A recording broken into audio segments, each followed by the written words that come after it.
Hey. Huh? Yeah. Why not? It's the goodest song as any. I'll play Wish I Was a Man.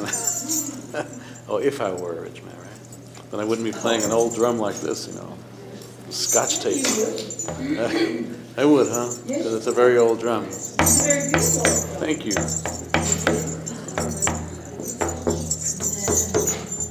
It's the oldest drum in the world. This was the first drum ever made.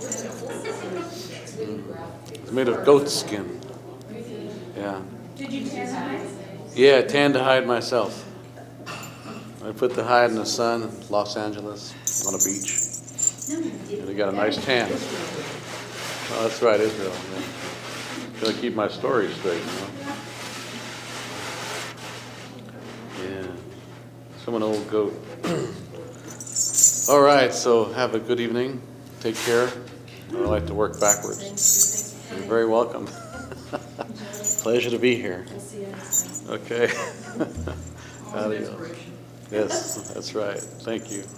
Appreciate it. How many people know the topic this evening? Raise your hand. Oh, just a few of you. Oh, good. Then I can skimp a little bit. Yeah.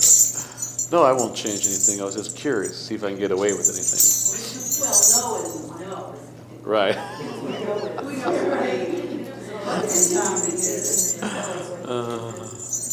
Okay.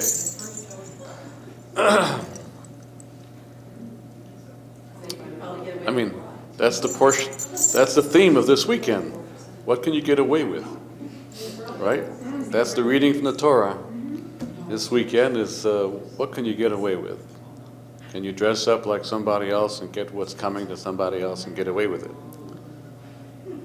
That's the theme of the weekend. And the answer is absolutely you can. And boy, are there consequences. It's the story of Jacob and his brother Esau. So Esau and Yaakov, right? And the old man Isaac, our ancestor Isaac, Yitzchak, laughing man, means laughing. Yitzchak wants to give the blessing to his son Esau, the hunter, because he brings good food from the woods, from the forest. Brings home good game. Those days they didn't have a deli, you had to go out and really get it. Corned beef sandwich took about a week. And Esau goes out to hunt, to bring game back, to feed his old daddy, who said, "You bring me good dinner, I bless you." The ancient rabbis say, what has dinner got to do with blessing somebody? Everything, because one cannot really truly bring forth the blessing to give to another unless one is in a state of joy. And what brings you more joy than food? I know some of you think sex does, and it's true, it does. But in the Talmudic versions and discussion about sexuality, they equate it to food. It's nourishing, they say. It's nurturing. You have to have it. You have to eat it. You have to also engage in sensual pleasures of life, to be nurtured, to be nourished, whether it's ice cream or music or watching a rerun or making love. It's all about nurturing. It's all about nourishment. It's all about eating. When you eat, you grow. When you make love, you grow. When you drink, you grow. If you don't, you shrink. Everything is about eating. We are eaters. We are creatures who eat, just like the deer and the buffalo. They're eating all the time. I live out on the range. I look out my window and I see everybody around me eating all the time, non-stop. Once in a while they look up, chew their cud, kind of give me a glance while I'm eating my dinner, wonder what I'm eating. Eating is a very high priority in life. It takes a very high priority, even more than sex. Although it's ironic, as Rabbi Jackie Mason puts it in one of his teachings, it is highly ironic that if eating is so important and more crucial for our survival and nourishment than sex, why are all the TV shows and movies about sex and there's no movies about soup? So you get the point. Eating, drinking, taking into the belly is very much a very sacred and important part of being alive. We eat. Everything in this world eats. The grass eats. Cows eat the grass. The mealworms eat. The fish eat. Everything is eating all the time. We eat all the time. Well, we're humans. We're different. We're disciplined. We only eat breakfast, lunch, and dinner, with a couple of meals in between, but they're not really counted, depending on the amount of calories and carbohydrates, depending what book you read. We're obsessed with food. Do you notice today everything you see in the store now has a new label? There's such and such grams of carbohydrates, low carbohydrates, low carbs, low carb, low carb, low carb, low carb cranberry juice, low carb water. Everything is low carb aluminum foil. Everything is low carb because it's a fad. In other words, the obsession is with food, with eating. What to eat, how to eat, when to eat, how much to eat. Do we eat? When do we eat next? Did you have dinner today? It's amazing. When I'm on the phone with anybody, I always find myself like toward the end of the conversation when there's little to say, I say, have you eaten? I mean, there's much I can do about it from the phone, but it's worth a shot. What the hell? It's my concern whether they have eaten. If somebody comes to me and says, can you do a healing ceremony for me? I say, have you eaten? Because maybe that's the whole problem. People don't feel well because they don't eat. Or they don't eat well. Or they don't eat good stuff. Or they eat bad stuff. So there's a lot about eating. Eating is like it. There is nothing to do on this world but eat. I mean, face it, if there was back in the 1700s, 1600s, before they found out that everything is bad for you, it was great to live then because you just ate, no matter what it was. And nobody could tell you that it's bad for you because they didn't know. And therefore they lived very happily till the age of 20 and died at a ripe old age.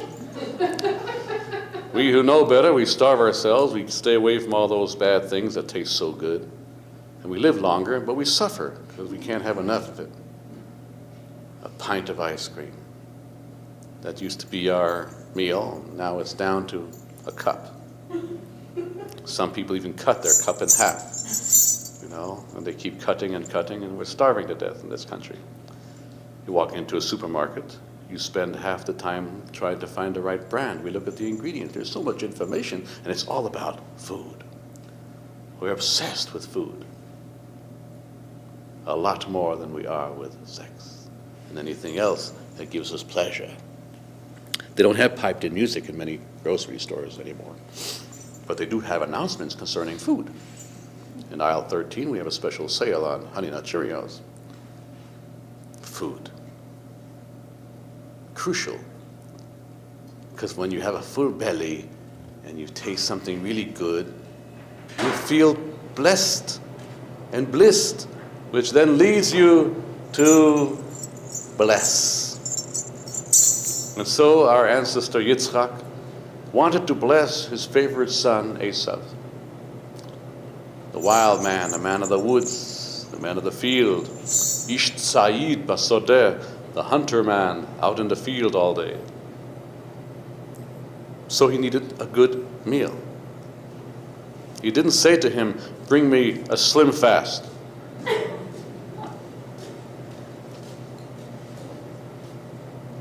That would not make him feel inspired to bless anybody. He did not say to him, bring me a low-carb tuna sandwich on wheatless bread. He would hardly do it. He said to him, "Bring me a slab of elk. Bring me a deer. Bring me some game.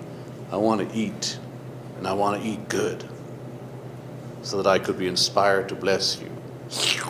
And he salivated as he spoke, and his saliva is all over the Torah to this very day.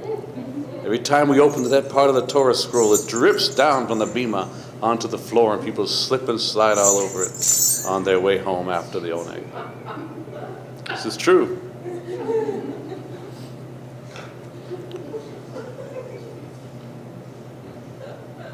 So Asaph goes out in the field. You'll see, I'll tie it into our topic.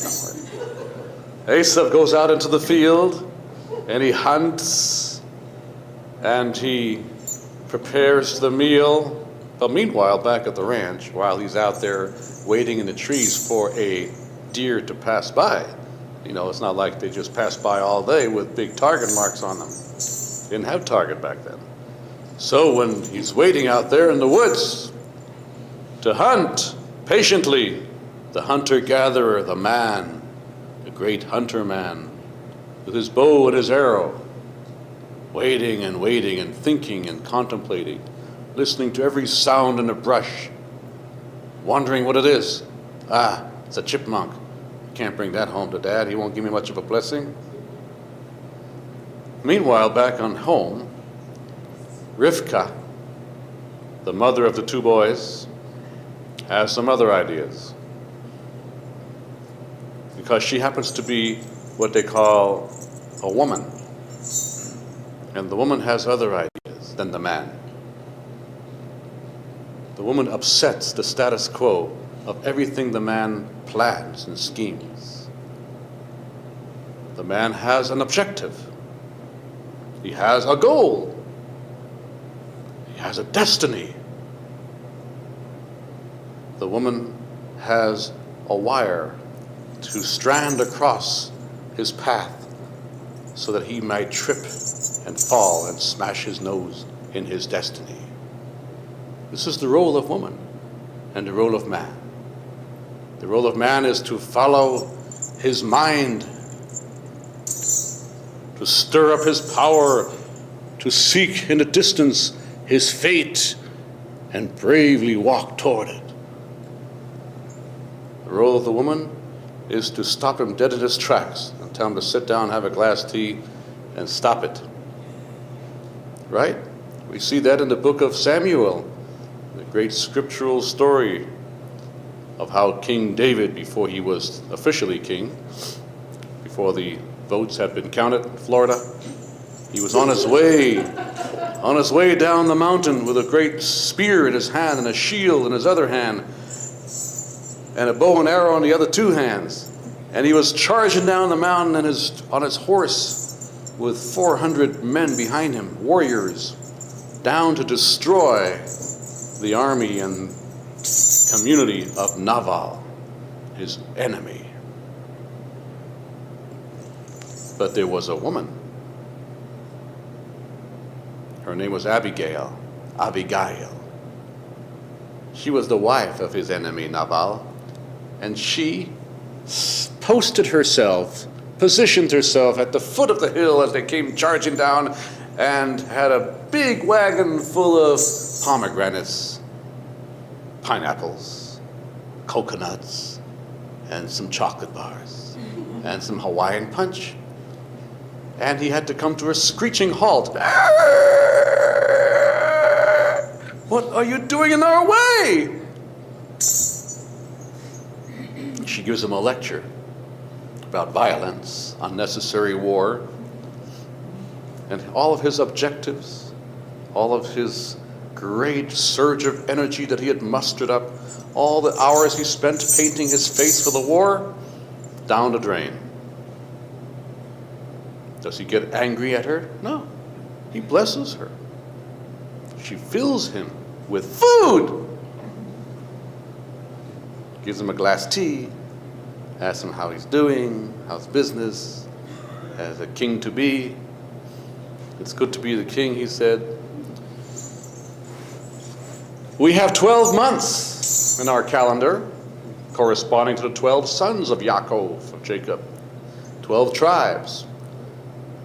Actually, he had 13 children, 12 boys and 1 girl.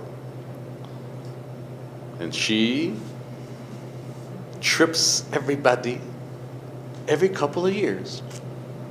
The male objective mind that designs the calendar says we have it all figured out. According to the lunar calendar, everything falls out here, and Passover will be here, and the Shavuot will be here, Yom Kippur there. Everything is all figured out. We can now go out and hunt. Along comes the 13th month. Every 3 or 4 years, there's a 13th month that upsets everything, and we have to start the figuring all over again. Who's the 13th month? The 13th child, Dinah. The 13th child of Jacob, the child of Leah, one of his 4 wives. This is the power of the feminine. This is the role of the feminine. To trip up the masculine, because the masculine falls into a stupor. The masculine gets very focused to the point at which there is nothing else but what the masculine is focusing on. That's why, as I've said often before, ladies will ask their gentleman, "Oh, lover boy, what's on your mind?" And he will say, "Nothing."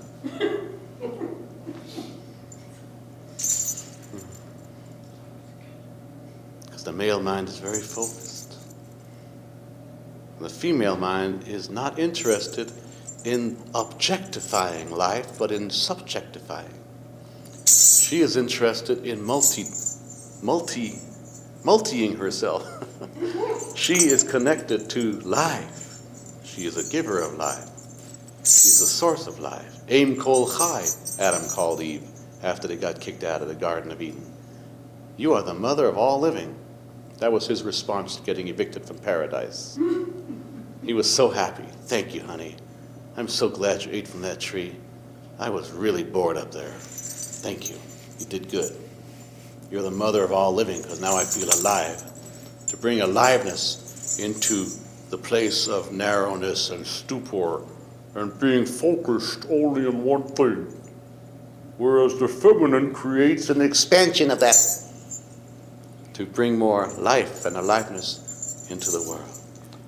She upsets all the time the status quo. Everything is going just right.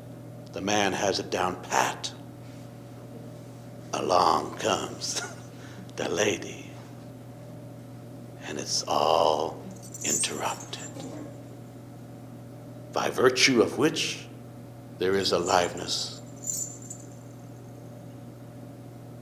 Without the interruption of the flow, without the lens suddenly being shifted by the act of the feminine forces in the world, there is no aliveness. Everything dies, everything withers. Withers. And so, Rebecca, the lady in the story, sees the male plan. Isaac the elder wants to bless his son Esau, send him out to hunt. Rebecca is looking out and sees Yaakov, her other son, sitting and meditating all freaking day, watching videos on meditation, reading books on meditation. His library is full of paperbacks and 7 ways to enlightenment, 11 ways to illumination, 12 ways to perfection. And she says, you know what? I'm living in a cemetery. I have 3 dying men in my family. And so she musters forth her feminine forces within her and stirs the soup so that the flavor might return. She summons her obedient, perfect, holy son, Yaakov, from his tent, from his mystery schools that he attends every day so loyally, and says, You need to get this blessing from your father. But Ma, he wants to bless Esau. I know, but you better listen to me, boy, because I know what's good for you. But Ma, how can I get the blessing? Your father's blind.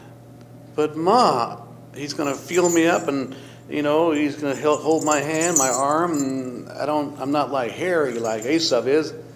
I'll take care of that. But Mom, if he finds out who I really am, he's going to curse me, not bless me. Rebecca says, don't you have any faith in the lady power? Leave it to me. And if he does curse you, that curse be upon me. And so she grabs a nice goat and she prepares it, nice meal, and takes the goat's skin and covers Yaakov with it so that he gets hairy, and sends him in with a tray to the old blind father Yitzchak. And Yitzchak says, who's that? I mean, my God, I just sent him out a few hours ago. It takes a long time to hunt, to catch a game, to prepare it, to skin it, and all that preparation that it takes. I smell good food. Who are you? And Yaakov says, Anochi, I am. Bechorcha Esav, your firstborn Esav. Isaac says, come hither. So he came thither. And he said, let me feel you. He felt his hairy body from the goat skin, and he said, something awry here. Hakol kol Yaakov. The voice is the voice of Yaakov. You don't sound like Esav. Esav would walk in and say, hi, Pa. Here's your slab of meat. Now give me that damn blessing. You sound very different. Hakol kol Yaakov. The voice is the voice of Yaakov. V'hayadayim yidei Esav. And the hands are the hands of Esav. And without any further interrogation, he blessed him. A couple hours later, after he finished the meal and he's burping, Esav comes home and is about to prepare the game. And he comes into his father, and his father said, oh, well, who was, there was somebody, Ba achicha b'mirma, he said, your brother came in the guise of falsehood. And I gave him the blessing that I had intended for you.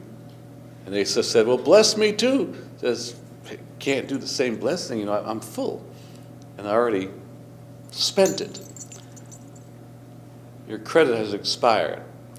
We will extend it maybe $50. And so he gave him a $50 blessing. And Esau said, when my father dies, I will kill my brother. That's what we read in the Torah today. Next weekend, we read further, where Rebecca is not done with upsetting the entire peace of the clan. She says to Yaakov, her son, you must flee, for I have heard your brother, Esau, plans to kill you when your father is dead. Where does she send him to seek refuge? She sends him to her brother up in Haran. Her brother, Laban, the greatest swindler and liar in our stories. Rebecca is busy trying to get everybody in trouble because she knows that were she to leave everything alone, everything would wither. Jacob would die in the tent where he studied. Esau would die in the complacency of his power as the hunter-gatherer for the family. And Isaac would die in the complacency of just being the elder who sits around all day. Rebekah skillfully stirs the pot in such a way, the ancient teachers tell us, that everybody rediscovers their power from a point that they never would have arrived at in any other way. Jacob is forced out of the tent, out of the familiar, out of the schools that define things for him externally, into the wilderness where he is at the mercy of the elements, where he is at the mercy of the lack of information. No teachers, no schools, no blackboards, no textbooks, no information. Where he has to find the information about life, where he has to discover the mystery of being on his own, from his own power. He has to wrestle with truth and falsehood further for the first time in his own home, and now he has to learn it even more in the home of Laban. Esau has to wrestle with his incredibly fierce passion to bring it down from a boil to a warmth, to bring it from violence and vengeance to a place of love and reconciliation, which he does in the end of the story. And Yaakov has to find peace with what he had done and to find conciliation in himself and realize that he is not immune to shadow just because he was living a protected life in the mystery schools of Shem and Eber, sitting in tents all day. That information and learning is not your immunity against bad stuff and bad decisions. And Isaac too needs to learn that just because he came home such a hero from Mount Moriah after being almost slaughtered by his dad in a near sacrifice decades earlier, it didn't mean that his spiritual evolution had come to a halt and could go no farther. That he too had more to grow, more room to grow. That his love for Esau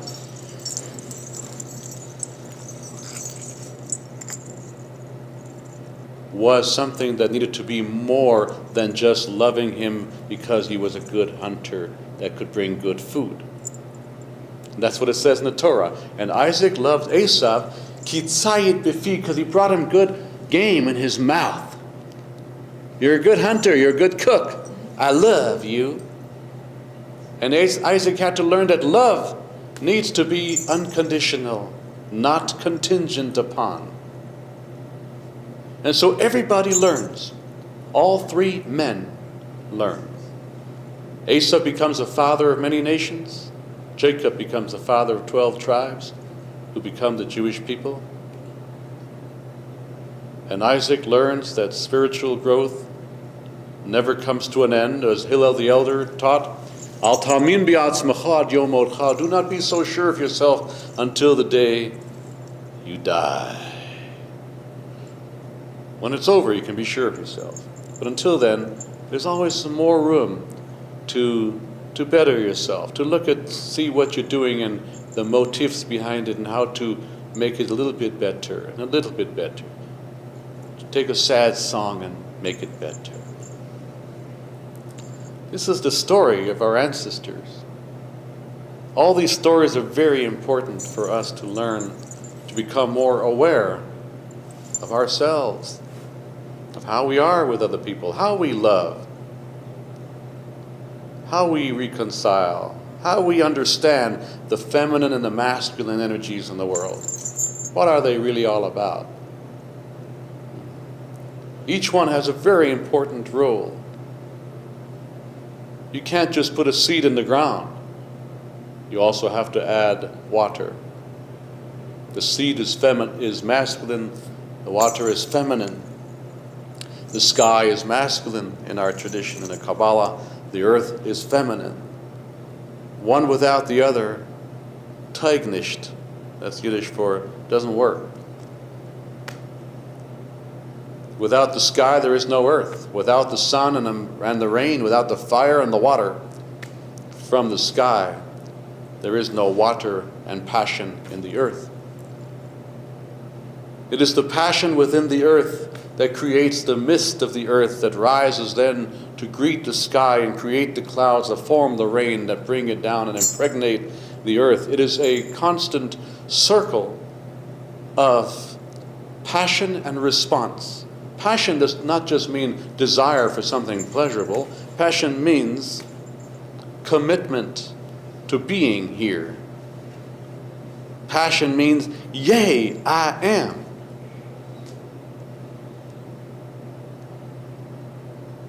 Passion is not just desire, passion is commitment. A willing, willful commitment.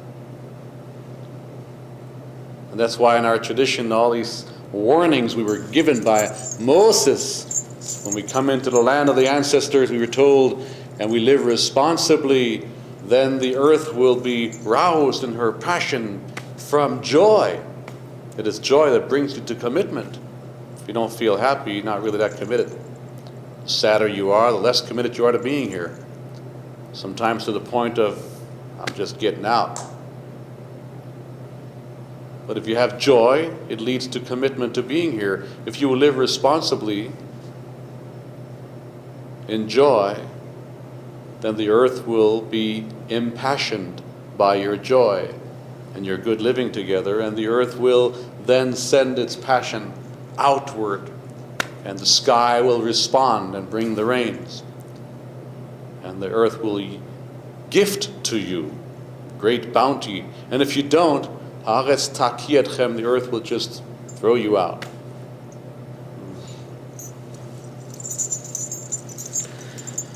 Well,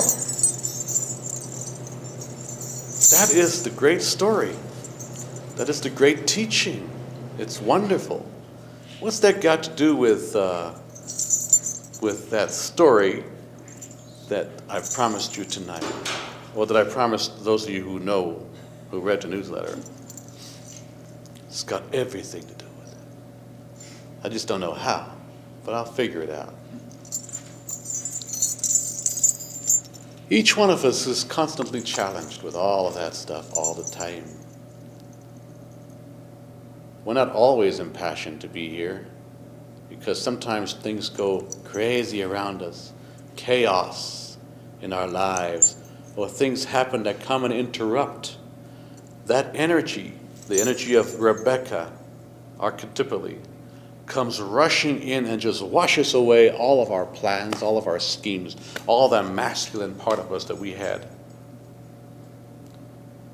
And often the reaction is, I'm all washed up. I've been swept away off my flow. I am totally in chaos and confusion. What we are not taught enough of is the sanctity and the importance of chaos and confusion. What is hammered into our heads is clarity. Are you clear? You got to find clarity. You got to be clear. Are you confused? It's not a good thing to be confused. And chaos is certainly not a very healthy thing. Although now they're writing books that just discovered that chaos happens to be something pretty much integral to everything. And nothing happens without chaos. Good morning. Our creation story actually begins with chaos, right? The very first few words in our creation story in the Torah is V'haaretz hayta tohu vavohu, and the earth was full of chaos, and it was unformed. And from the chaos and unformedness, from the hesitation hovering over the waters of creation, begins creation. From the little, as I just learned a new word from a biologist, a little knob on a branch, on a twig. It's called, let's see if I remember it, meristem.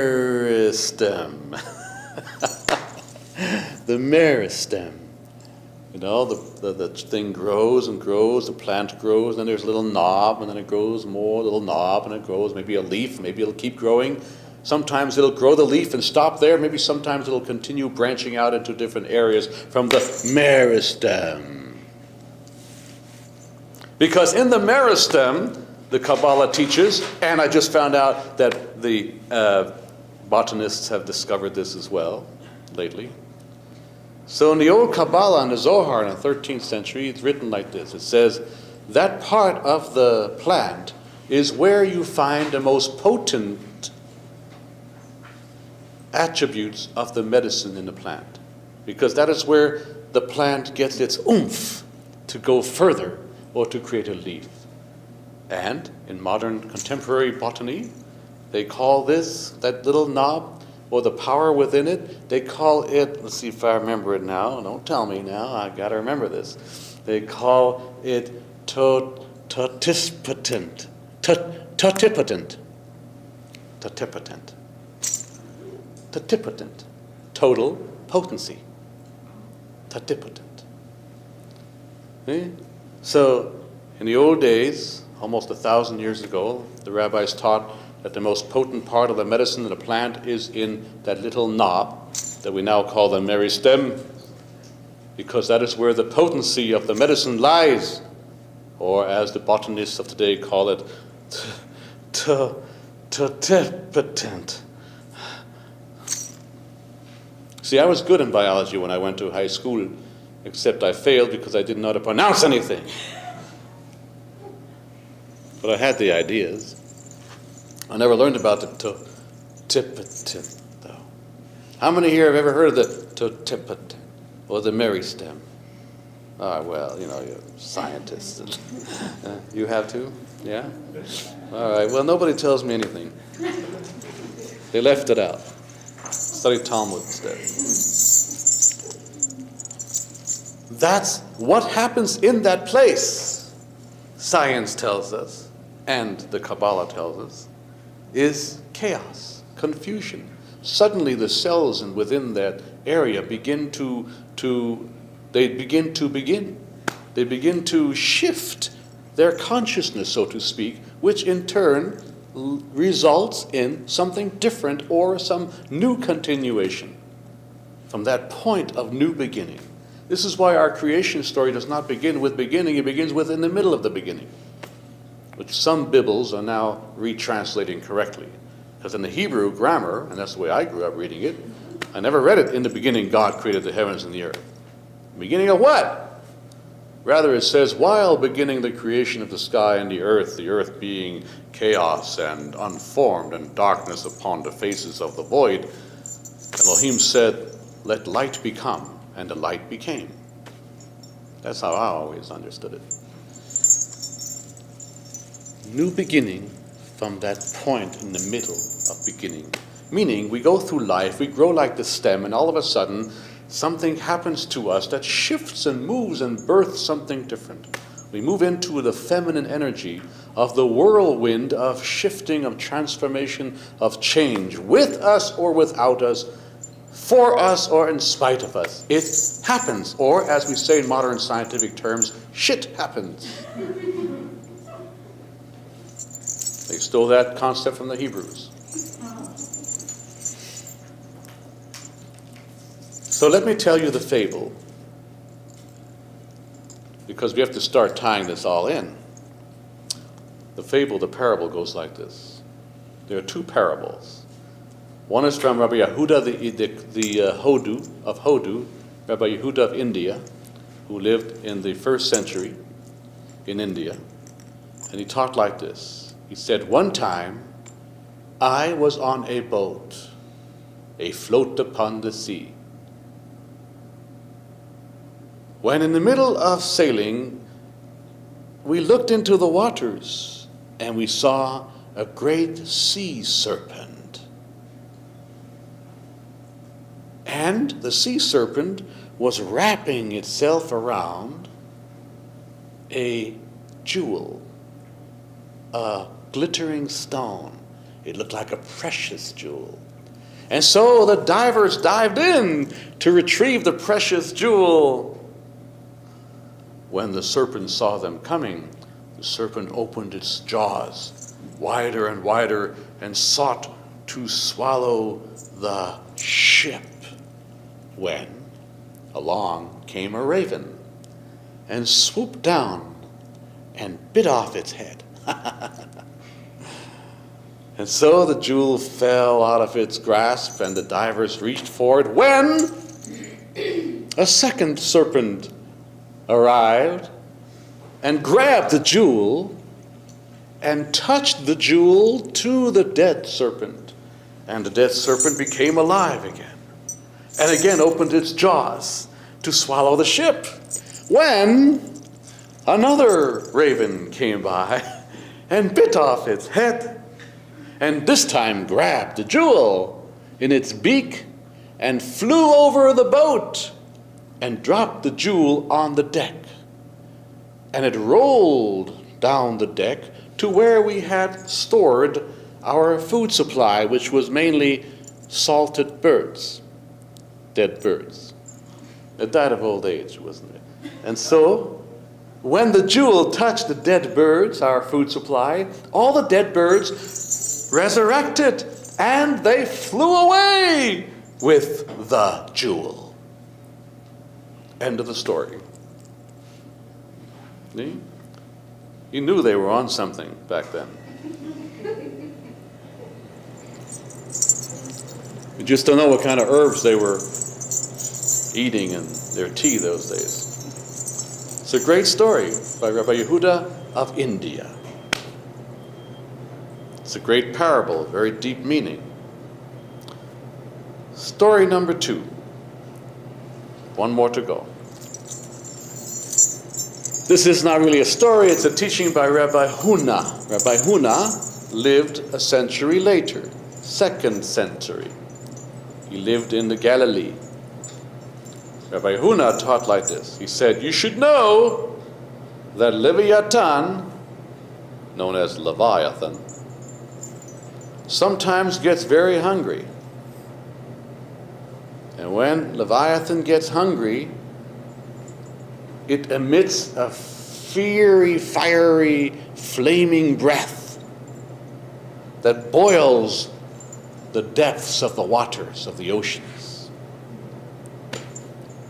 And then it sticks its head into the Garden of Eden, paradise.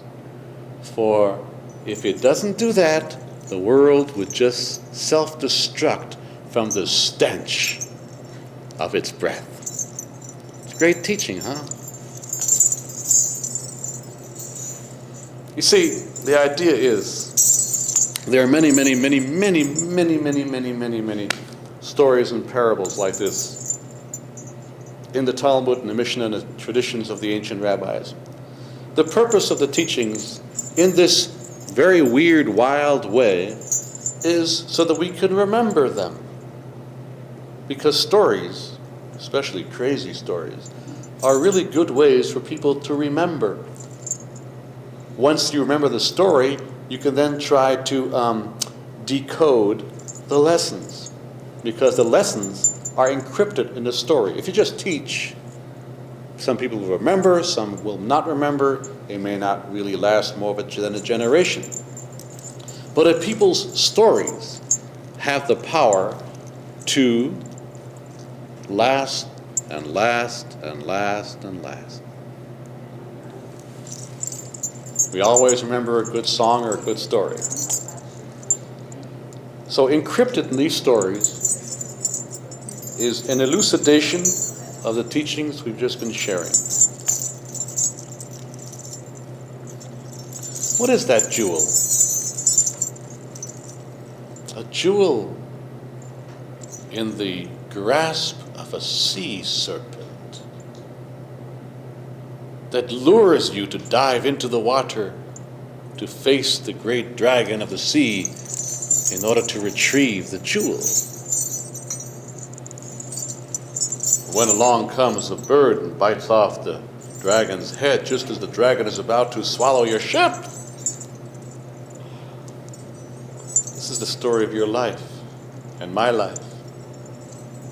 The jewel in our tradition, the stone that has no particular color but reflects the color that is around it. All these precious birthstones, they have no color of their own. Their color is loaned to them so that they might give forth a translation of the color through the power that the color contains. Every color has a power. Every color has a quality, an attribute, a characteristic. It's not just a color. Colors are real energies, real forces. They do things to you, don't they? What's your favorite color, we ask. Oh, it's too much pink in here. Right? You walk into somebody's house, whoa, too much purple. The other person says, wow, I love purple. This is perfect. And there are all these psychological studies that this color is good for you, it calms you, and you walk into a room with the other color, it excites you, and stuff like that. People even have laws in some countries, not allowed to wear red or colors, or you must only wear certain colors. There's this obsession with colors. Colors are not just decoration. In the Kabbalah, in the Jewish mystical tradition, colors have power. And the stones that were sewed into the breastplate of the ancient high priest of the Hebrews, those stones were particular stones that even though they had a color of their own, it was more their translation through that color of the light that came from the sun that created the force, the inspiration, or the lack thereof, or the healing. There are many stories about the jewel, about the stone with its capacity to receive, to borrow from the light, and then to give it forth as a gift. This is one of the secrets behind the word Leviathan. Leviathan in Hebrew. Leviathan, Levi means borrow. Tan means give, or to give forth. The borrowing, meaning like the moon borrows the light of the sun, right? It doesn't have its own light. It borrows from the light of the sun, and then it gives that light to the earth. So something very important happens in that transition, in that transaction of borrowing or receiving, but not to own. Because if you own, then it won't give. So you borrow, because borrowing with the meaning, having the consciousness that you don't own, but you're being given it as to keep and watch over, enables you, gives you the space to give. Just like a vessel. A vessel that only receives and cannot give is not a vessel. A vessel that can only give and does not receive is not a vessel. A vessel that can't give, has no spout, will just implode.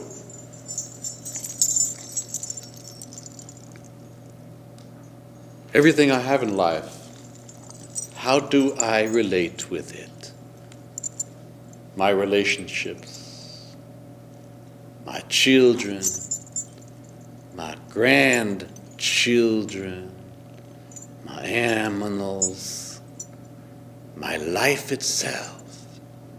What is my relationship with it all?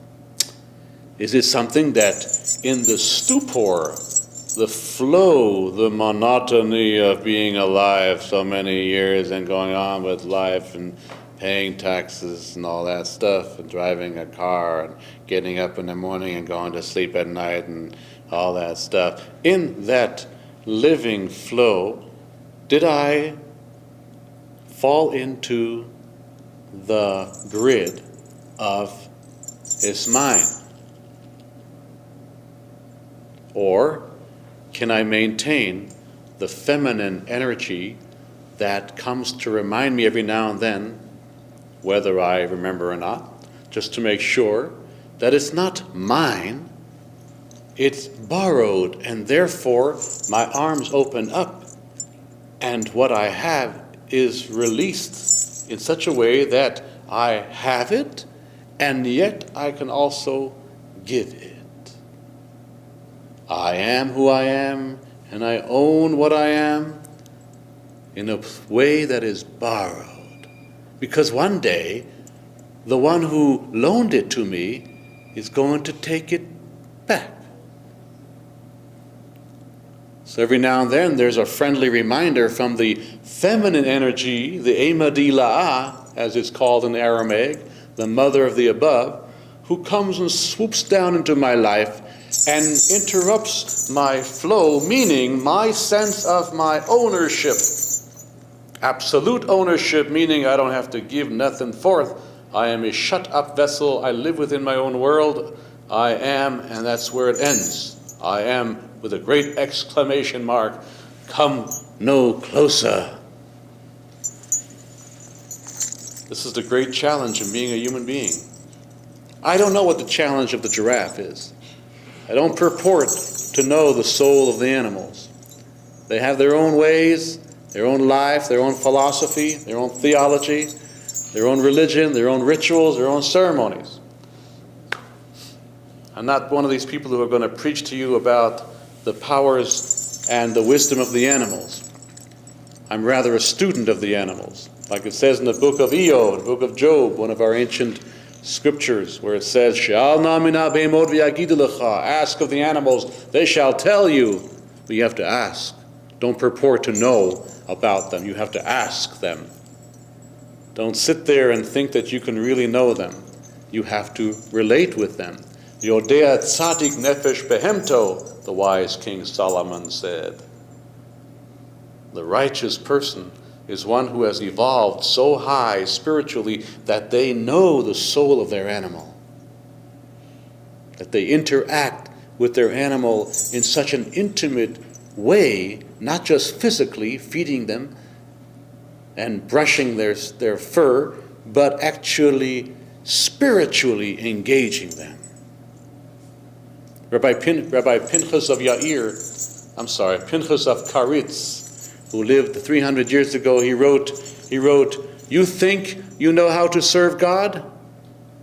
Not if you only serve God in the language of human. You must also learn how to serve God in the language of the cat and the elephant and the horse and the eagle. So I don't know. I can just talk about us. And even about us, I don't know much either, because we are just unfathomable. But we are borrowed. Life is borrowed. Everything we have is borrowed. When we have that kind of consciousness, we are more able to give a little more than we ordinarily would. And that's why the Creator said to Moses, tell the people, when they come into the land of their ancestors, bless you, when they come into the land of their ancestors, they must bring the first of their fruits to the altar. Strange commandment. Kol pete rechem li, and also the first of anything that comes out of the womb is mine, God says. Strange instruction. The first newborn donkey, first newborn calf, the first newborn sheep, newborn goat had to be brought as an offering. Why? Because that is where I would really feel ownership. The first of something I've accomplished. my first child, my first goat, my first book, I had to bring to the altar. I had to offer it up. I had to release so that I don't fall into that stupor of it's mine. Ki li kol haaretz, the injunction continued. For the land belongs to me. The earth belongs to me, God says. V'atem toshavim, you are but sojourners. You're just passing through. Nobody owns the land. We were forbidden by Moses in those days, 3,013 years ago. We were forbidden by law from selling land. It was against the law to sell land. Now, let's say I'm one of the tribes, and different land, parts of the land after I came back to the land, after the slavery thing, belongs to me. It was given to me, it was apportioned to me. I'm of the tribe of Zebulun, and this is my land. And one day, I'm really in a bad financial shape. So I meet these Phoenicians, and I say to them, hey, want to buy some land? I need the money. And they say, okay. So I sell the land. Then comes the Jubilee year, and the land goes right back to me. So even if some people sold land because they needed the money, the law was that every 50 years, every 7 times 7, 49 years, and the 50th year was called Yovel, the Jubilee year, they call it in English, where everything went back to its origin, where the land that I may have sold because of need goes right back to me, and all my debts are forgiven, and I don't owe anybody nothing. And all the creditors have nothing to claim, and if anybody was a slave, they go free. As a friendly reminder that it ain't yours to keep, it's yours to borrow. And the more the borrowing happens, the more the giving happens as well, because there is a sense of, it's not totally mine, so what's the big deal if I release a little bit of it? Just like the moon, who borrows from the light of the sun and gives generously to the earth, and every now and then will hold back its light and keep it for themselves too, because it is borrowed, meaning it's for me to use as well. There's a nice dance that happens with the moon, which is why the Jewish people are obsessed with the moon. Our calendar is all lunar. Everything is moon. We have moon celebrations that the women do, new moon celebrations, right? Now, why do the women do the new moon celebration? So that the ancient rabbis tell us the new moon celebration was given to the women because the men just didn't know how to do it right.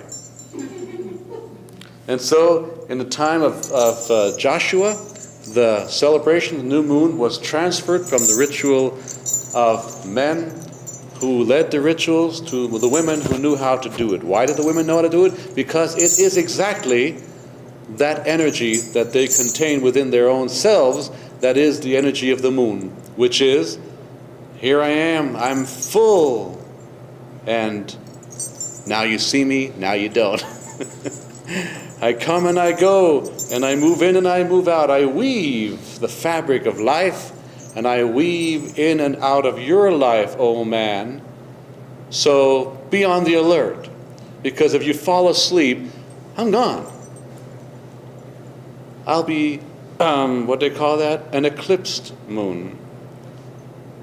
Because my light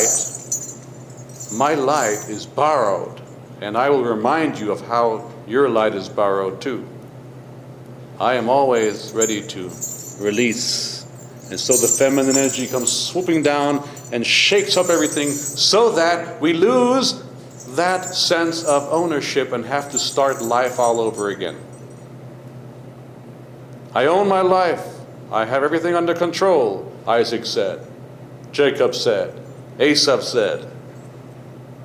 Rebecca said, we'll see about that. And she swoops down like an eagle upon all 3 men and shifts their life in one fell swoop by disrupting what? their lives? No. That's the experience of it. But by disrupting their sense of ownership, creating thereby and reminding them of temporaliness, that they're only here for the weekend, number one, and reminding them that their life and their destiny and their power is borrowed so that they can now release and give, and that's exactly what happens.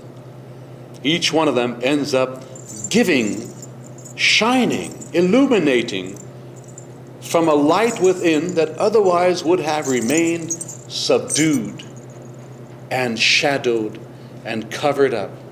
Jacob becomes Israel, the warrior, the man who followed at the heel of the other, the follower, who was such a good follower that when his mother knew that and said, I'm going to lead you into something you don't want to do, but you're going to follow because that's who you are. And that's why I got to do this to you, to get you really out of this whole stupor of yours and change your whole demeanor.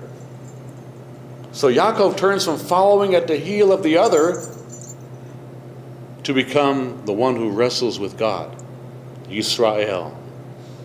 Esau becomes a man, transforms from a man who is wild and impassioned and wants revenge and to kill, into a man who's ready to open his arms and receive his brother who had wronged him and embrace him and kiss him. That was just a dramatization.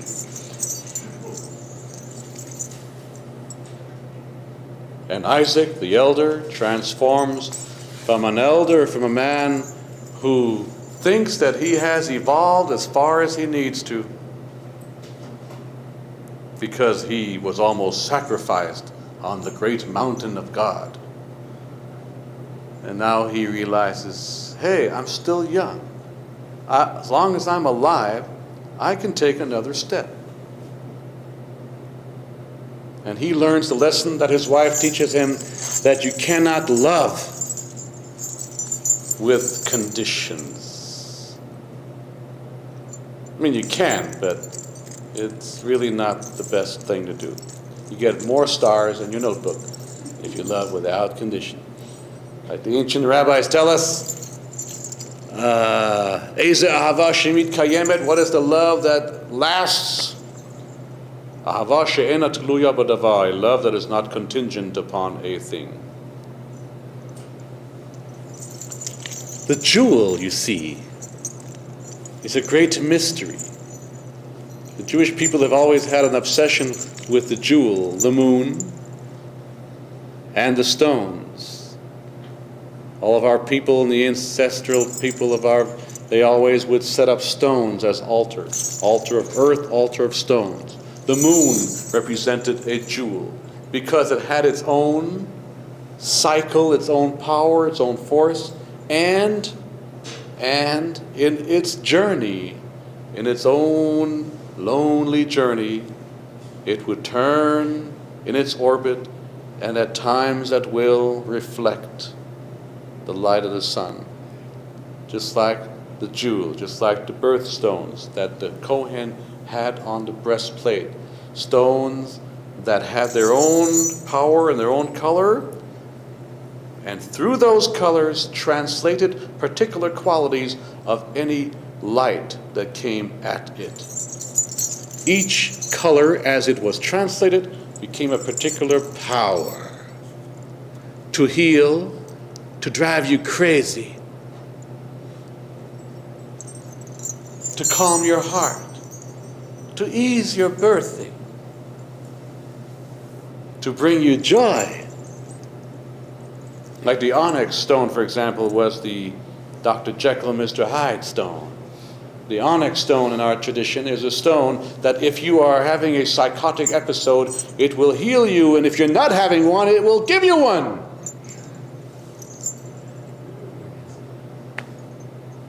You've got to stay away from that stone. It is the stone of contradiction. It is the stone of paradox. It is the stone of the sea serpent, deep, deep, deep in the sea. Because it is the stone of life and death, of birth and resurrection. What does resurrection mean? It doesn't mean the night of the living dead. Resurrection means that little thing in the twig that we call the meristem, wherein is the chaos of newness that is suddenly stirred up by the energies of Ema Dila'ah, the mother of the above, that swoops down every now and then in time without a warning to create chaos, to create confusion, out of which we have to struggle to rediscover. Not discover the old stuff or remember, but to rediscover. Because each one of us is an ancestor. We are not stuck to the ways of the ancestors, to the neglect of how we too are ancestors. There are people coming in the future. We are their ancestors. Whether you have a kid or going to have a kid or whatever, that's not it. You have an influence on the people, the next generation, and in your present generation. You are an ancestor. You are a jewel. You're a stone. You have your own power and your own color, and you have the capacity to translate what has come to you into the future, into the next. But it's elusive. The jewel is elusive. Romancing the jewel is an elusive task. You can't quite grasp it. It is that mystery out there beyond us that keeps tempting us to come. Come on, come on. And every time we reach out of it, it's gone. Yet it gives us new life. Because that is the secret of chaos. Chaos really doesn't exist. It's an illusion. Rabbi Abraham Joshua Heschel said, actually, nothing really is an illusion. It's really an allusion. That what comes to us as illusion, because we can't quite tangibly grasp it, we lose the entire message and meaning of it unless we see it as an allusion, alluding to something beyond itself. It in itself is not. It alludes to something that is greater than itself. Rabbi Woody Allen put it this way: if everything is an illusion, does it mean that I overpaid for my carpeting? Which is a great Talmudic question that still remains unanswered to this day. You're on a journey in life, like Rabbi Yehuda from India describes the journey, sailing on the seas. What does that mean, sailing on a sea? What kind of a journey is that? The sea, the waters represent in our tradition what? It represents the Chalal HaPanuya, which means the fertile void. Because water is that power which brings forth to fruition what is dormant. Water is that power that takes possibility and breathes life into it. So our journey is on a boat on the sea, the parable tells us. We are always journeying on the waters of possibility. Every moment is possible, not just the moments you plan to create a possibility of a situation that would have the circumstance to in turn unfold. But every moment, whether you're aware of it or not, is a possibility. Every moment we stand at 1,000,000 crossroads, not just two. There are many forks in our road every day, every moment. Right? What do you think Woody Woodpecker got like that from? Every day he would wake up and he would have to be in another cartoon faced with all these crossroads, chased by all kinds of, horrible looking cartoon characters. There are many crossroads. Whatever road we take is a good road. That's a great teaching by Rabbi Yisrael Baal Shem Tov.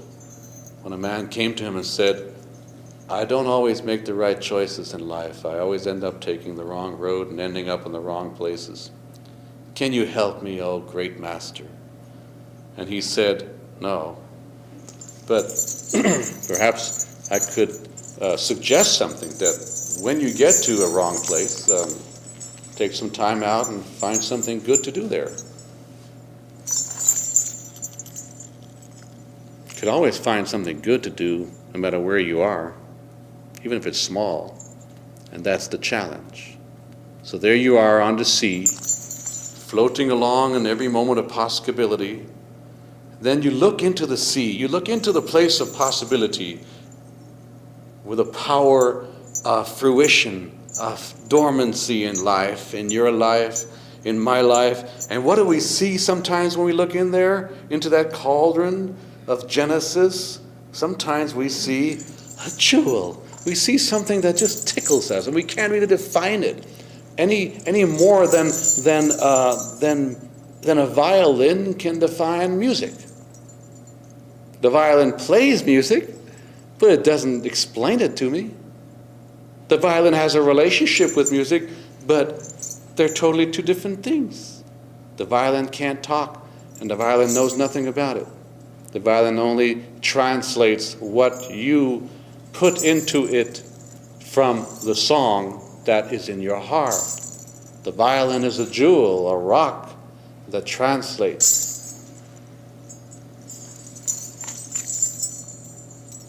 The plant can't tell me anything about the earth.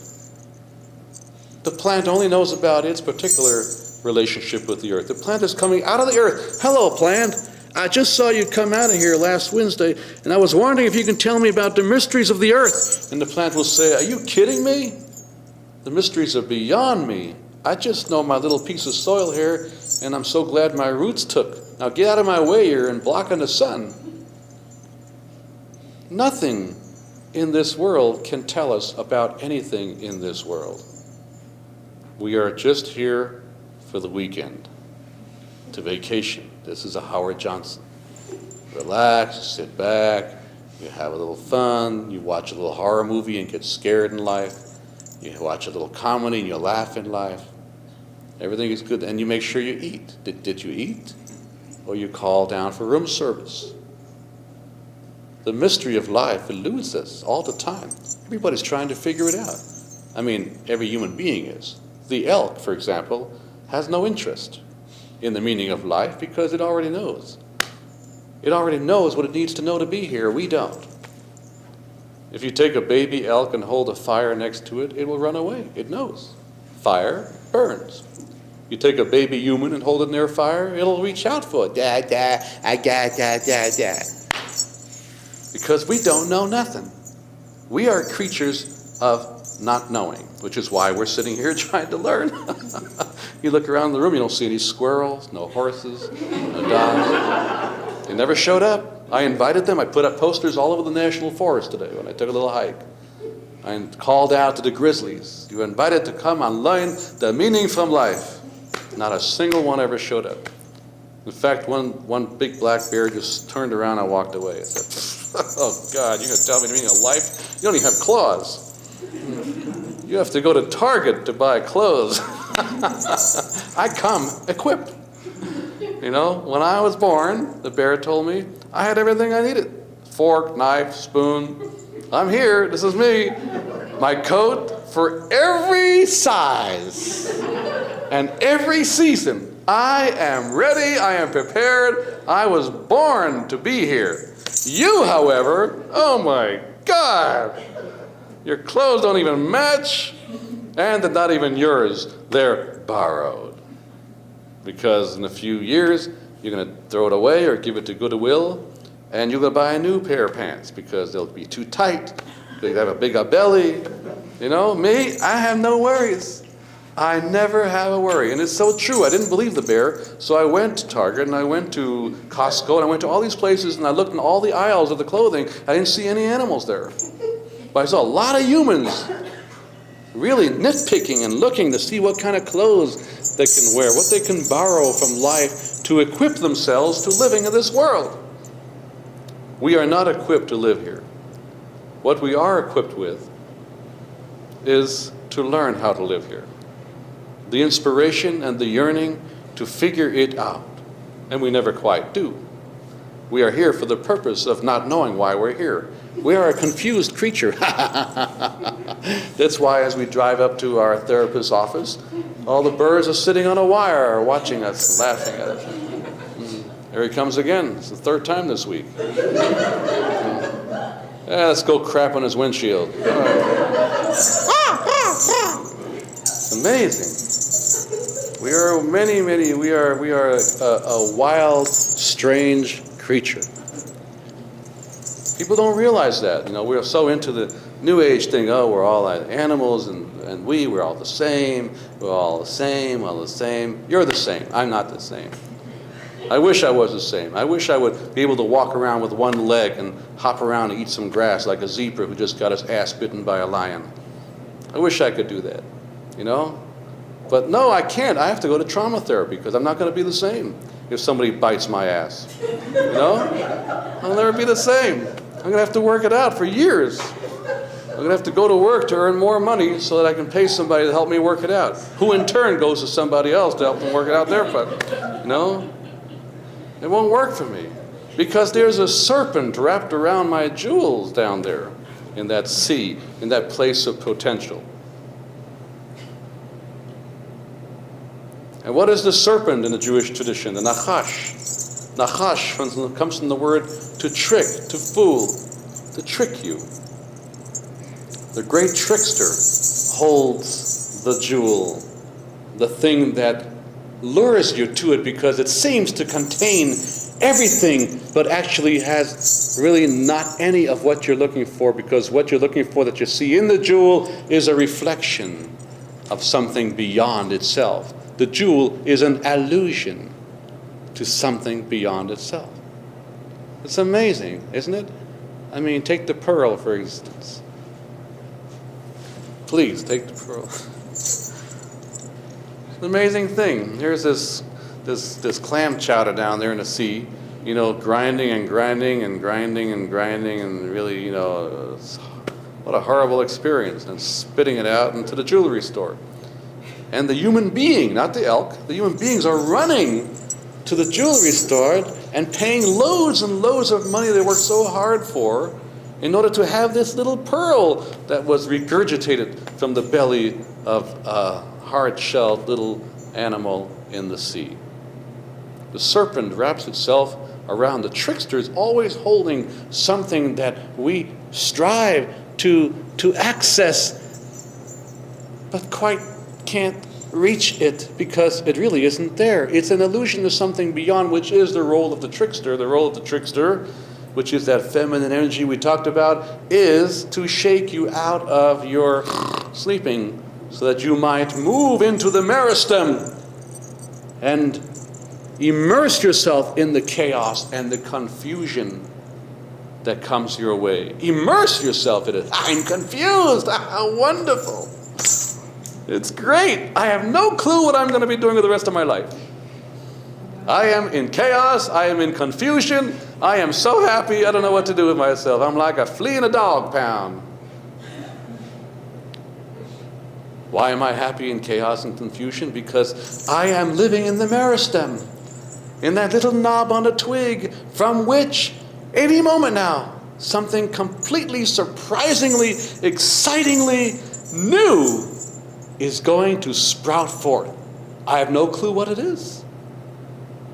I know what I want it to be, but I have no clue what it's going to be, right? Just like the old teaching we have, we all know where we want to go, but we don't know where we're going, actually, do we? We make plans on the calendar. I'm going to be there on May 3rd. I'll be over there on July 6th. I'll be over there on August 10th. And then meanwhile, I end up in a cemetery dead. And then lying there in the coffin, I'm going to say, oh my God, what about that meeting I had? How could my oracle lie to me, my great sacred calendar? It was all planned out. Unbelievable. Here I am stuck in a box. Great. Amazing. When's the angel coming to get me? Oh, I hear somebody coming. Oh, shoot, it's grave robbers. The serpent the nachash, the trickster in life, that energy that flows through us and interrupts our flow or lures us to something we think we can access, but not. That's the problem. But when we release the sense of having to own the jewel and open ourselves up to the fact that everything is borrowed, we're able to receive more of it and give forth more of it. If I'm so desperately holding on to what I have, I may not actually have it as much as I could have it if I hold on a little less tight. I mean, this happens like when you're skiing or driving or riding a horse. The tighter you hold on, the more trouble you're going to be. If you loosen your grip a little bit, then if you get thrown by the horse, you have an opportunity to think about life while you're soaring through the air. Everything is in slow motion. There's more of an opportunity to think about, let's see now, how would I land when I reach the earth, which will take a while. I've been thrown by a horse quite a few times. Same horse. So, and same thing with driving. If you're driving with really tight, if you need to make a sudden move or something, you're going to go overkill. Whereas if you're playing loose in life, there's more of elasticity, more flexibility in life to do things, to say I'm sorry to somebody, to let the ego go a little bit and say, yeah, no, you're right, I shouldn't have done that to you. I should have done it worse. I should have done it better, whatever it might be. The serpent is around the jewel. I can't really reach it. Along comes the raven. What is the raven in Judaism? The raven, the orev, represents the contrary. The nachash, the snake, is the trickster, just like the snake in the Garden of Eden tricks them into eating of the forbidden fruit to shake them out of their stupor and bring them into the land of the living. Bring them from the land of illusion to the land of allusion. Likewise, that is exactly what happens with the raven. The raven represents the contrary. The Talmud says, whatever the raven tells you, do the opposite. Once Rabbi Elish was escaping from the Romans, who were after the rabbis in the time of Hadrian, and he ran into the woods in the mountains of Gilboa, and running and fleeing and fluing, and then when a raven appeared and said, "Ah, ah!" Translation, danger, Elish, danger, running that way. So Elish was about to turn to go the other way when he realized, wait a minute, you're a raven. It's the contrary. I am running the right way, right? Because you say I shouldn't go this way and I should go that way. Well, that means I should go this way. When a dove appeared and said, no, this time he's right. See, there's nothing absolute in Jewish teachings. The raven is the contrary. However, if the dove appears and says he's right, then you got to listen. Now, here comes the contrary and bites off the head of the trickster, releasing the jewel. Because the contrary does that. The contrary is that force in life that comes and tells us, don't pay attention to your feelings, to those stirred up feelings that are happening to you, that are maybe changing your life because of the trickster. Don't listen to that. You got to stay where things are familiar. Stay right where you are. You're happier here. I know things are bad and tough, but it's more familiar. Stay put. You have a nice job. Have a nice little family. Have a nice cat. Have a nice dog. Have a nice ulcer. Stay put. The contrary bites off the head of the trickster. The jewel is released. That which is like an inaccessible goal in life suddenly becomes, yeah, you're right, and I think I will just stay exactly where I am. Even though it hurts and it's problematic and I'm dying in this situation, nevertheless,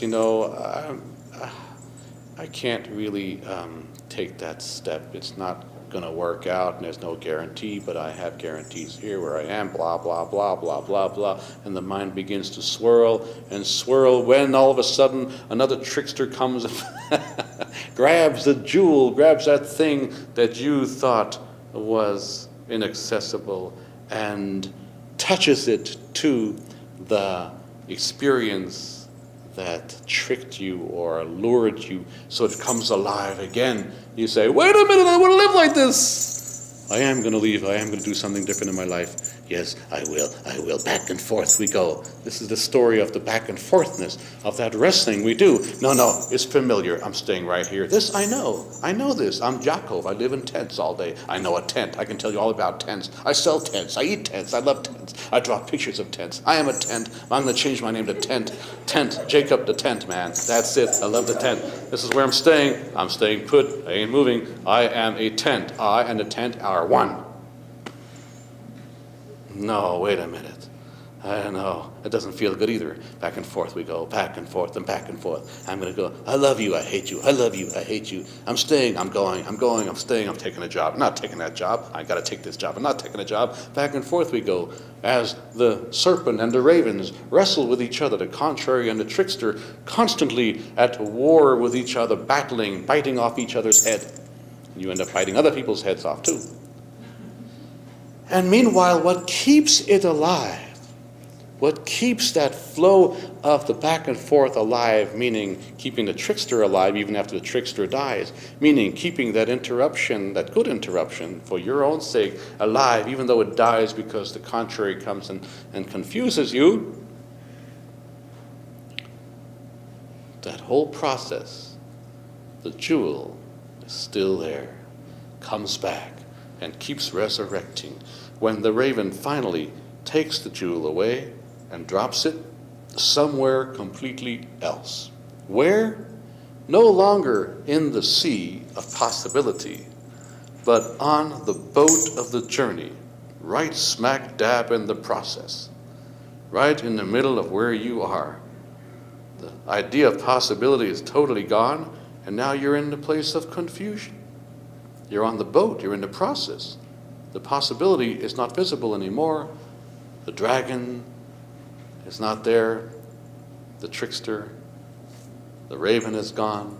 You are stuck with the jewel rolling down the deck of your boat, of where you are in life, which is on a boat, floating on the sea. Confusion, chaos, rocking to and fro, sailing, floating, vulnerable, getting nowhere.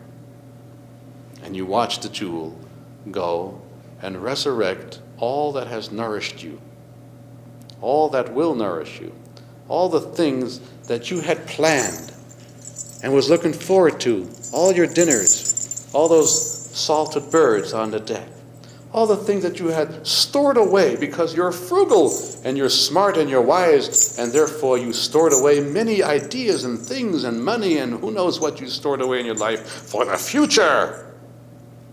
You had plans. You spent hundreds of thousands of dollars to go to medical school. You had plans. And now comes that jewel right in front of your eyes and resurrects the plans and they fly away.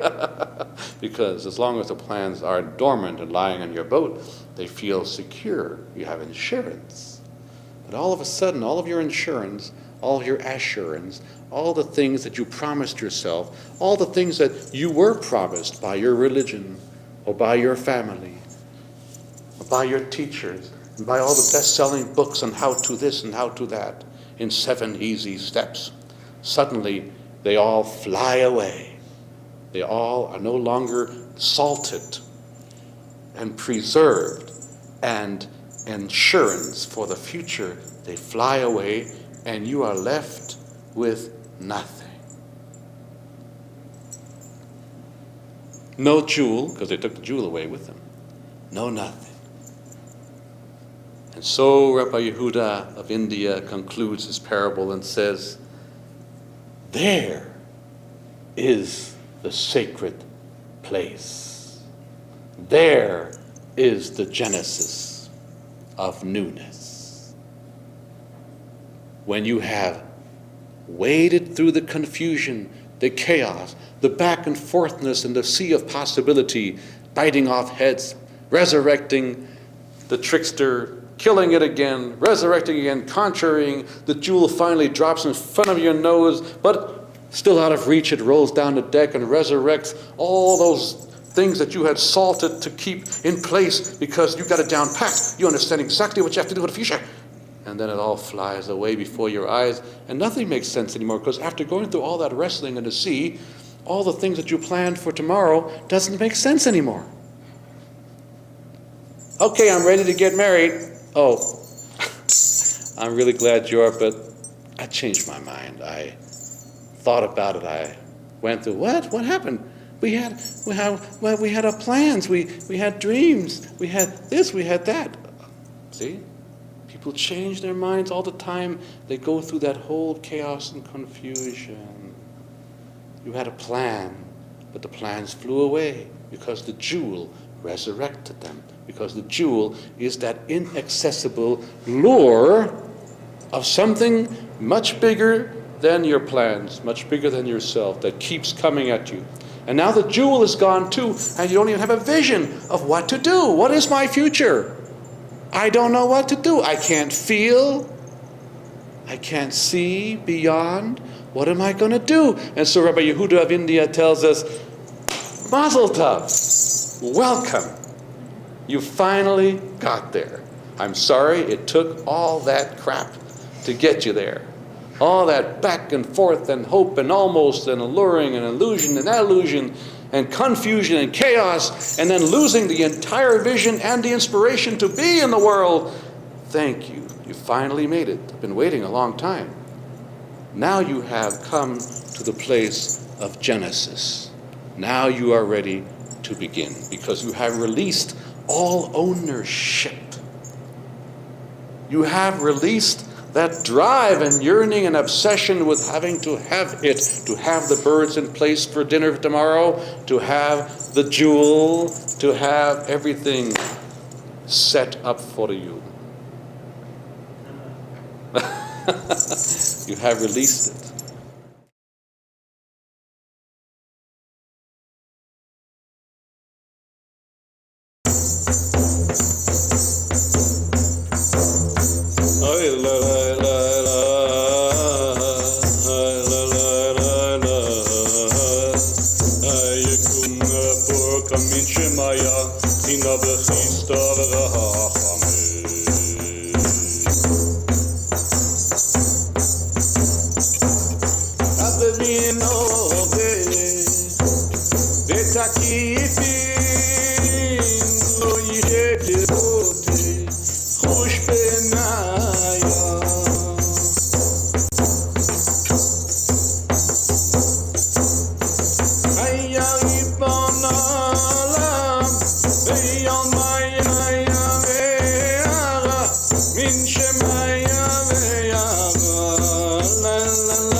when you know nothing and let go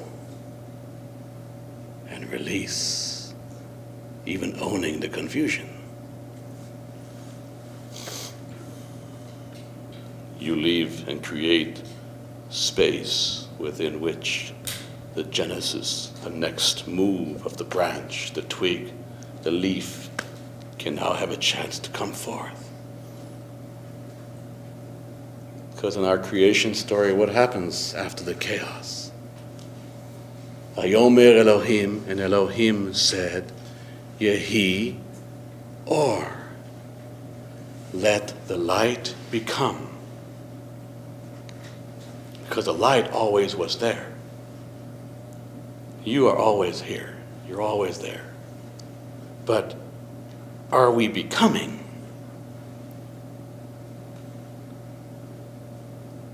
So, in the chaos, in the confusion, and then finally, it's all gone.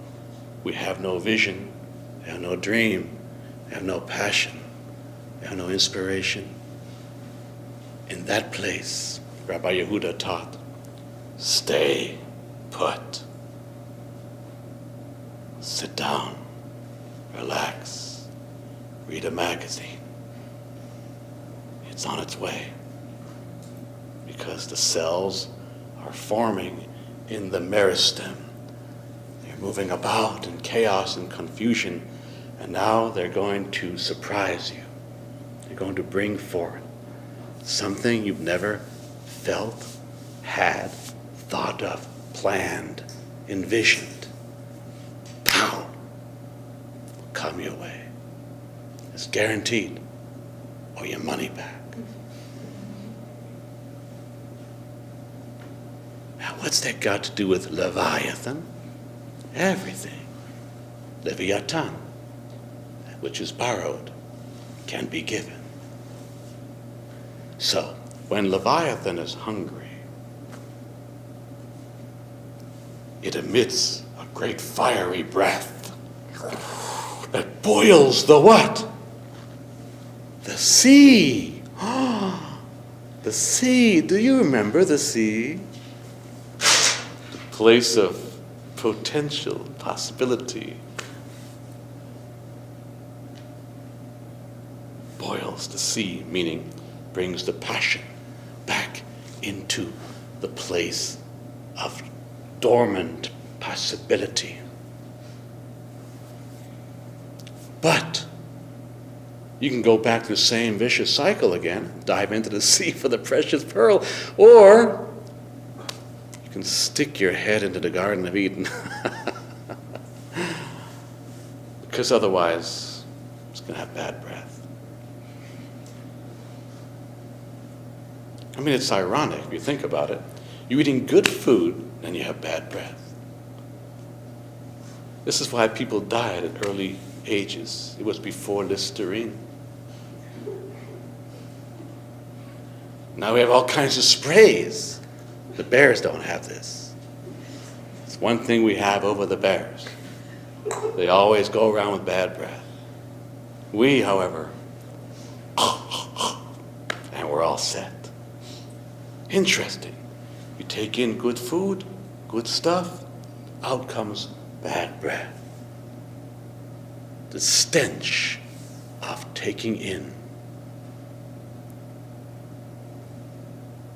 To own.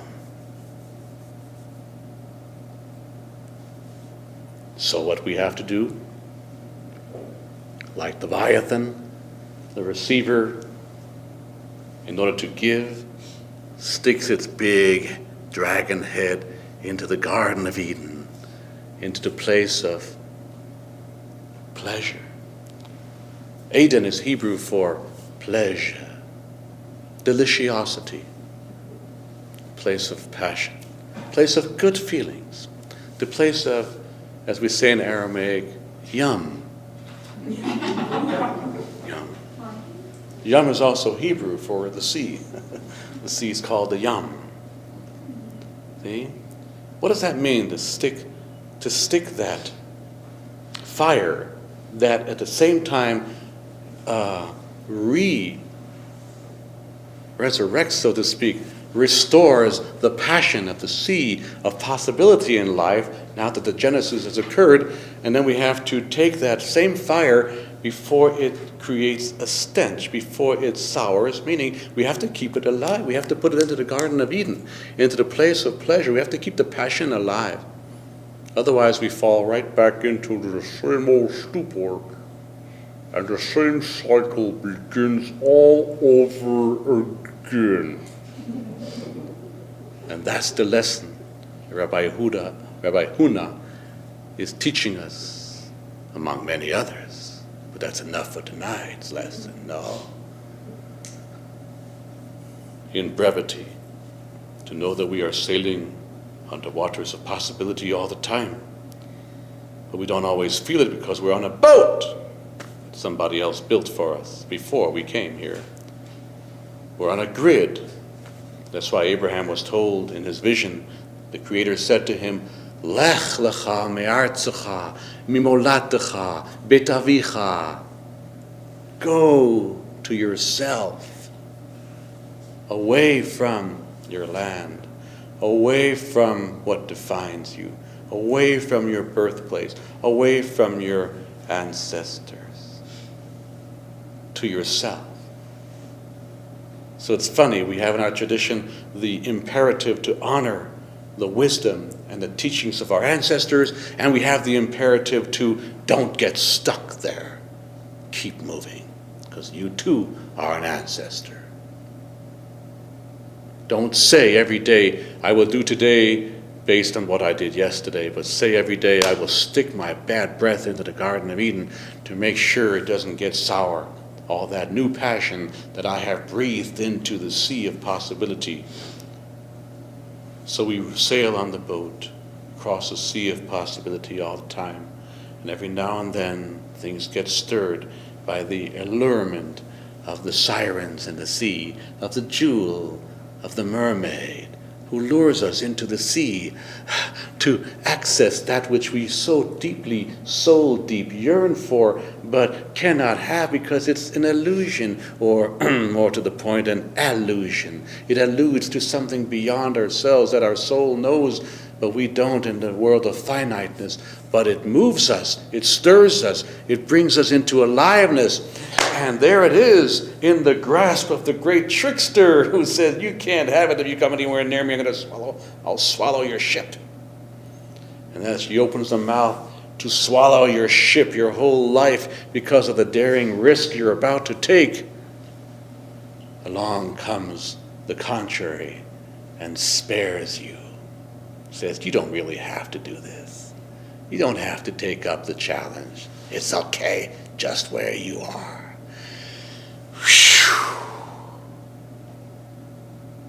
But then comes another serpent, another trickster, because they don't give up that easy, do they?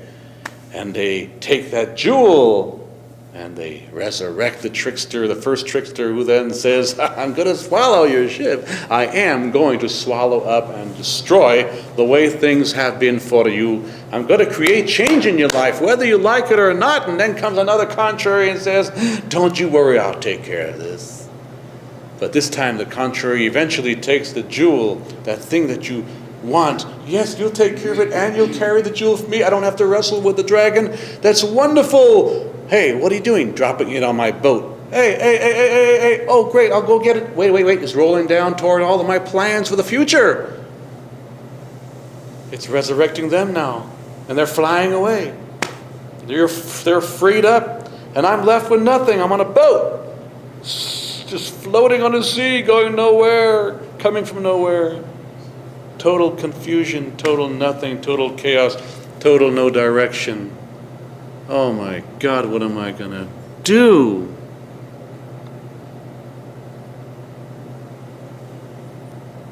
Bereshit bara Elohim et hashamayim et haaretz. In the beginning, while beginning, Genesis begins.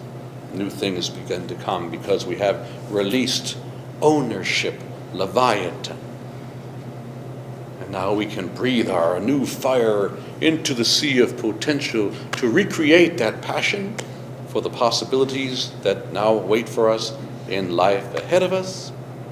And then, this time, And each time we're going to do it better. We're going to move our breath, our fire, into the place of Aden, the place of passion, to keep it alive, trying to keep that fire alive so it doesn't stench, and recreate the same scenario over and over and over and over again.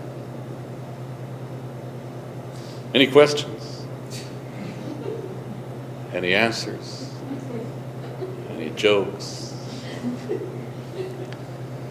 So I hope and bless you all that these teachings, this beautiful wisdom from our ancestors, will move you, stir you, confuse you, and in that confusion and stirring and moving that you be brought to the edge, and that you just sit there and wait for the mist to pass away so that you can see the beautiful scenario that awaits you in the horizon of your lives.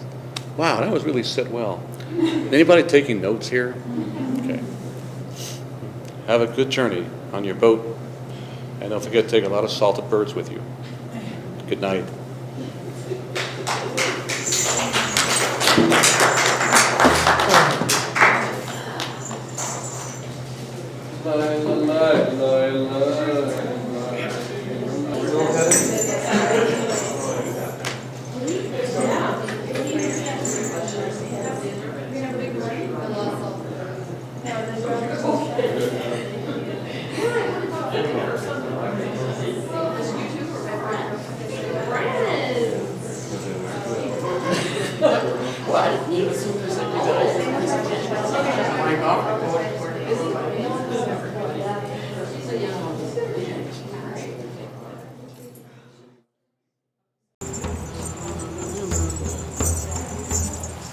I can't remember it. We'll try. Oh, got it.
Happy?